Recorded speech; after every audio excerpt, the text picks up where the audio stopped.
Apple didn't build a VR headset, they built the next computer, a DAMON GOYA Arthouse video essay.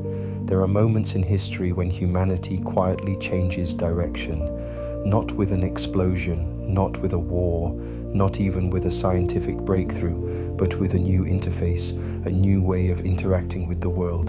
The keyboard, the mouse, the touchscreen, each one fundamentally altered civilization, and now, Apple believes the next interface has arrived. When the Vision Pro was announced, most people thought they knew what they were looking at. A VR headset, an expensive gadget, another attempt to compete with Meta. But that interpretation misses the larger story. Apple rarely builds products to compete. Instead, it studies how people behave. Then it redesigns that behavior from the ground up. To understand the Vision Pro, we first need to understand Apple itself, because Apple has never really been a technology company. It is a design company, a psychology company, an architecture company, and perhaps most importantly, a company obsessed with changing how humans interact with information. Think about the Macintosh. Before it arrived, computers demanded that humans learn their language. Apple believed computers should learn ours. Icons replaced command lines. Windows replaced endless text. The machine became approachable. Years later, the iPod arrived. People remember the white earbuds, the polished aluminum, the click wheel. But Apple wasn't selling music players. It was removing friction. Thousands of songs in your pocket. Then came the iPhone. The world believed Apple had built a better phone. History tells a different story. Apple built a handheld computer that happened to make phone calls. It reorganized the internet around a piece of glass. Entire industries disappeared. Maps, music players, compact cameras, GPS devices, even wallets. The phone consumed them all. Every major Apple product follows the same pattern. It begins with a simple question. How can technology become more human, not more complicated, more invisible? That brings us to the Vision Pro. Most companies describe their headsets using two words: virtual reality. Apple refused. Instead, it introduced a new phrase: spatial computing. At first glance, this seems like marketing, but words matter. Words shape expectation. Virtual reality suggests leaving the real world behind. Spatial computing suggests bringing computing into the real world. That distinction changes everything. Apple isn't asking you to escape reality, it is asking you to expand it. Imagine your office no longer fitting on a desk.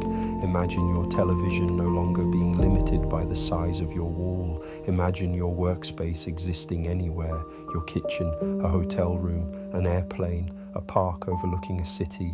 The screen disappears, the room becomes the computer. For almost 50 years, computing has lived inside rectangles, desktop monitors, laptop displays, tablets, smartphones. Apple believes that rectangle is reaching its natural conclusion. The next computer may not be something you hold, it may be something you inhabit. This is why the Vision Pro matters. Not because millions of people will buy one tomorrow. They won't. Not because it is perfect. No first-generation product ever is. It matters because it reveals the direction Apple is willing to invest billions of dollars pursuing. History shows this pattern again and again. The original Macintosh was expensive. The original iPhone lacked features people considered essential. The original Apple Watch puzzled critics, yet each represented something larger than its first version. A transition, the first draft of the future. Perhaps the Vision Pro belongs in that same category. Not as the destination, but as the opening chapter. Technology companies often optimize for the next quarter. Apple has repeatedly shown a willingness to optimize for the next decade. That is a very different way of thinking. Instead of asking, what product can we sell next? The question becomes, how will people live 10 years from now? If your answer is compelling enough, the products eventually follow. This is why Apple stores don't resemble electronics retailers. They resemble galleries, cathedrals of glass and stone, minimal, quiet, intentional, because Apple understands something profound. Technology is emotional. People don't remember processor speeds. They remember how a product made them feel. Confident, creative, connected, inspired. That feeling becomes the brand, not the hardware.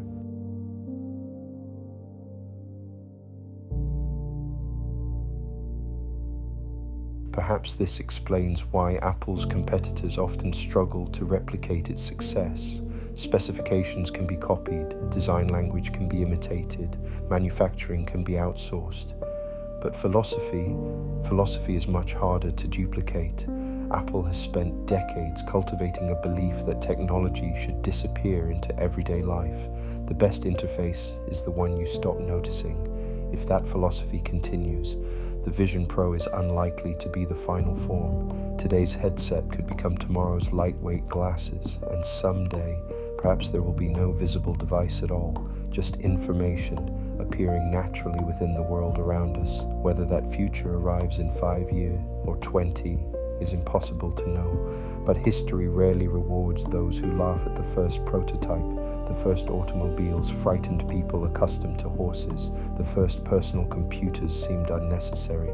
The first smartphones looked like expensive toys. Innovation often appears excessive until it becomes ordinary. Perhaps one day we will look back at the Vision Pro the same way we look back at the original Macintosh, not because it was perfect, but because it quietly introduced a new direction for civilization. Maybe Apple never intended to build the world's best VR headset. Maybe that was never the mission. Maybe the mission was far more ambitious, to begin replacing the screen itself, because the next great computer may not sit on your desk or fit inside your pocket. It may simply become part of the world around you. This is DAMON GOYA ARTHOUSE, a living digital museum exploring the hidden architecture of technology, business, design, and civilization. Because the most important inventions are rarely the products we buy. They are the ideas that quietly reshape the way humanity sees the world.